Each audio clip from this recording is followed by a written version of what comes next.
विश्वास की अद्भुत रेखा, चतुर्थ आयाम की भाषा। चतुर्थ आयाम को अन्वेषित करने के बाद मेरी सेवकाई पूरी तरीके से परिवर्तित हो गई। आप भी अपने जीवन को इस नए सत्य के द्वारा परिवर्तित कर सकते हैं।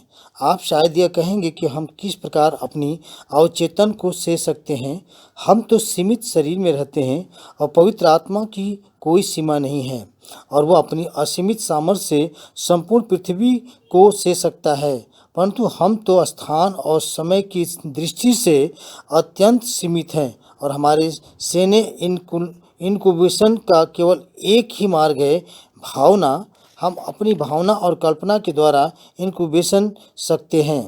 सही कारण है कि पवित्र आत्मा हमारा सहकार्य करने के लिए आता है।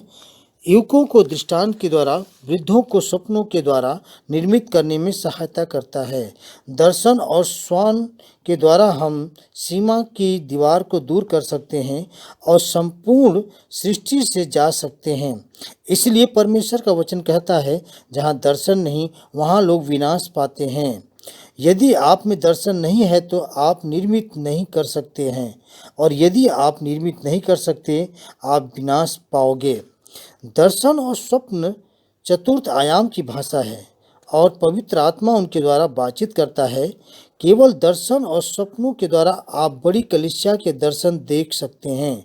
सेवकाई का नया स्थान, कलीसिया का विकास, अपने भविष्य को से कर परिणाम प्राप्त करना दर्शन के द्वारा ही संभव है। इस बात को मैं पवित्र वचन के द्वारा प्रमाणित करना चाहता हूँ। क्या आप जानते हैं कि आदम और हव्वा अनुग्रह से क्यों गिर गए? शैतान ये जानता था कि मनुष्य में दर्शन और सपनों का जो चतुर्थ आयाम है वह परिणाम निर्माण करता है। इस नियम पर आधारित चाल का प्रयोग शैतान ने किया। उसने हव्वा को बुलाकर कहा, हव्वा, यहाँ आकर उस वर्जित वृक्ष के सुंदर फल को देखा। उसकी ओर देखना तो कोई गुनाह नहीं है, तो फिर आकर क्यों ना उसकी ओर एक बार देख लेती है। चूंकि फल की ओर केवल देखना वर्जित नहीं था, हव्वा ने आकर फल को देखा। उसने वृक्ष व फल को केवल एक बार नहीं देखा, परंतु लगातार देखती रही। उत्पत्ति अध्याय 3 पद 6 में लिखा है, जब स्त्री ने देखा कि उस वृक्ष का फल खाने के लिए अच्छा है, तब उसका फल तोड़कर खाया। उस फल को खाने से पहले उसने वृक्ष को देखा। उसने उस फल को कल्पना के द्वारा भी देखा। उसने मन में यह आभास होने दिया कि वह उस फल का स्वाद ले रही है, और उस कल्पना को वह चतुर्थ आयाम ले ली गई। चतुर्थ आयाम में या तो अच्छा या बुरा निर्माण होता है। हवा उस वृक्ष और फल का दृश्य अपनी कल्पना में गहराई तक ले आई। उस फल को स्पष्ट रूप से देखकर उसने सोचा कि यह फल मुझे परमेश्वर के समान बुद्धिमान बना देगा। फिर वह उस वृक्ष की ओर आकर्षित हो गई और भावना में वह उस वृक्ष की ओर खींचती चली गई। फिर उसने फल तोड़कर खाया और थोड़ा अपने पति को भी दिया। इस क्रिया के साथ वह गिर गया। यदि देखना महत्वपूर्ण नहीं है तो परमेश्वर के दूत ने लूत की पत्नी को इतना कठोर दंड क्यों दिया? उत्पत्ति 19:17 में लिखा है, अपने प्राण बचाकर भागो, पीछे मुड़कर न देखना। यह साधारण आज्ञा है, पीछे मुड़कर न देखना। और जब हम उत्पत्ति 19:26 को पढ़ते हैं तो जानते हैं कि लूत की पत्नी ने पीछे मुड़कर देखा। आप शायद कहेंगे कि वह दंड अति कठोर था, परंतु जब आप आत्मा का यह नियम जान जाते हैं तब यह दंड इतना कठोर नहीं लगता, क्योंकि जब उसने पीछे मुड़कर देखा तब उसने केवल अपनी शारीरिक आंखों से नहीं देखा। जब उसने पीछे देखा तब वह दृश्य उसके अंतर्गत में प्रविष्ट हुआ और उसकी कल्पनाओं ने उस दृश्य को पकड़ लिया। अपने पिछले जीवन की लालसा उसमें उत्पन्न होने लगी। परमेश्वर ने अपना उचित न्याय उस पर प्रकट किया। परमेश्वर पवित्र आत्मा की उस भाषा का प्रयोग अनेक जीवनों को बदलने के लिए करता है। उत्पत्ति 13 अध्याय 14 और 15 को ध्यान पूर्वक पढ़िए। लूत के अलग हो जाने के पश्चात यहोवा ने इब्राहिम से कहा, अब अपनी आंख उठा और जिस स्थान पर तू है वहां से उत्तर, दक्षिण, पूर्व और पश्चिम चारों ओर दृष्टि डाल, क्योंकि जितनी भूमि दिखाई देती है उस सबको मैं तुझे और तेरे वंश को सदा के लिए दूंगा। परमेश्वर ने यह नहीं कहा, हे इब्राहिम, मैं तुझे कनान देश दूंगा, सिर्फ कह दे और वह तेरा हो जाएगा। नहीं, अत्यंत स्पष्ट रूप से परमेश्वर ने उसे कहा कि जिस स्थान पर तू खड़ा है उस स्थान से उत्तर दक्षिण की ओर देख, और वह भूमि वह उसको और उसकी वंश को देगा। काश कि इब्राहिम के पास एक हवाई जहाज होता ताकि वह उसमें बैठकर संपूर्ण मध्य एशिया भी देखकर परमेश्वर से ले लेता, तो उन देशों में होने वाली भूतकालीन और वर्तमानकालीन समस्याएं उत्पन्न नहीं होती। परंतु उसके पास दूरबीन और हवाई जहाज नहीं था, इसलिए उसकी दृष्टि सीमित थी। देखना प्राप्त करना है। इब्राहिम ने भूमि देखी, वो फिर अपने तंबू में गया और अपने बिस्तर पर गया, और फिर उसी भूमि के स्वप्न देखने लगा जो परमेश्वर उसे देने वाला था। उसके चतुर्थ आयाम में पवित्र आत्मा उस भाषा को उपयोग कर रहा था। पवित्र आत्मा प्रभुता करने लगा। यह रोचक बात है कि इब्राहिम जब 100 वर्ष का था तब उसे इसहाक की प्राप्ति हुई।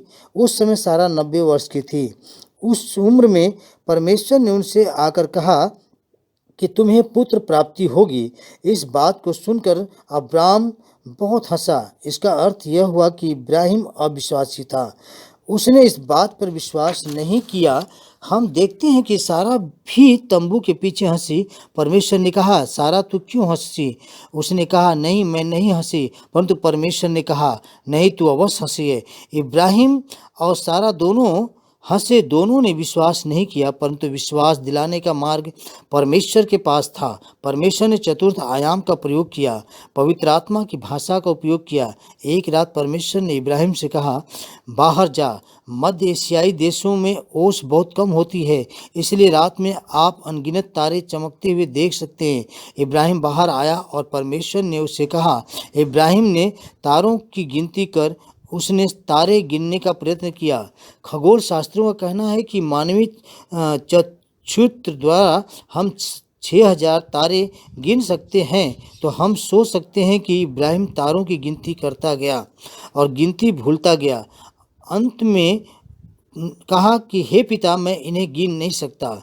फिर पिता ने कहा, तेरी संतान इन तारों के समान अनगिनत होगी। हम सोच सकते हैं कि इब्राहिम भावना के आवेग में कैसा लग रहा होगा। उसकी आंखों में आंसू बहने लगे और उसकी दृष्टि बोझिल बन गई। जब उसने फिर से तारों की ओर देखा तो उसने जो देखा वह अपनी संतान के चेहरे थे, और अचानक उसे सुनाई दिया कि वे सब उसे बुला रहे हैं। इब्राहिम पिता वह भाववेग में कांपता रहा और उसी अवस्था में अपने तंबू में चला गया।